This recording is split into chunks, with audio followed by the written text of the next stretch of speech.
கர்த்தர் உனக்கு பலன் தருகிறார். வாக்குத்தத்த வசனங்கள். என்னை பலத்தால் இடைகட்டி என் வழியை செவ்வைப்படுத்துகிறவர் தேவன். சங்கீதம் 18ஆம் அதிகாரம் 32ஆம் வசனம்.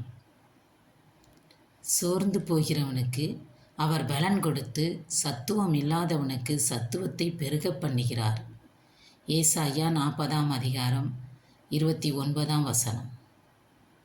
யுத்தத்திற்கு நீர் என்னை பலத்தால் இடைக்கட்டி என் மேல் எழும்பினவர்களை என் கீழ் மடங்க பண்ணினீர். சங்கீதம் 18ஆம் அதிகாரம் 39ஆம் வசனம். கர்த்தர் என் பலனும் என் கேடகவுமாயிருக்கிறார். என் இருதயம் அவரை நம்பியிருந்தது. நான் சகாயம் பெற்றேன். ஆகையால் என் இருதயம் களி கூறுகிறது. என் பாட்டினால் அவரை துதிப்பேன். சங்கீதம் 28ஆம் அதிகாரம் 7ஆம் வசனம். கர்த்தர் தமது ஜனத்திற்கு பலன் கொடுப்பார். கர்த்தர் தமது ஜனத்திற்கு சமாதானம் அருளி அவர்களை ஆசீர்வதிப்பார். சங்கீதம் 29ஆம் அதிகாரம் 11ஆம் வசனம். தேவன் நமக்கு அடைக்கலமும் பலனும் ஆபத்து காலத்தில் அனுகூலமான துணையுமானவர். சங்கீதம் 46ஆம் அதிகாரம் 1ஆம் வசனம். என் பலனே, உம்மை கீர்த்தனம் பண்ணுவேன்.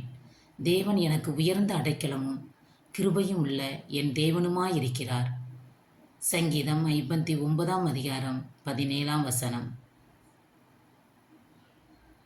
கர்த்தருக்கு காத்திருக்கிறவர்களுக்கோ புது பலன் அடைந்து கழுகை போல செட்டைகளை அடித்து எழும்புவார்கள். அவர்கள் ஓடினாலும் இளைப்படையார்கள், நடந்தாலும் சோர்ந்து போகார்கள்.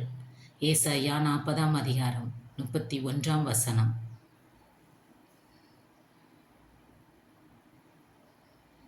ஆண்டவராகிய கர்த்தர் என் பலன். அவர் என் கால்களை மான் கால்களைப் போலாக்கி உயரமான ஸ்தலங்களில் என்னை நடக்க பண்ணுவார். ஆபக்குக் 3ஆம் அதிகாரம் 19ஆம் வசனம். பலவீனத்தில் பலம் கொண்டார்கள், யுத்தத்தில் வல்லவர்களானார்கள், அந்நியருடைய சேனைகளை முறியடித்தார்கள். எபிரேயர் 11ஆம் அதிகாரம் 38ஆம் வசனம். இயேசுவுக்கே புகழ், இயேசுவுக்கே நன்றி.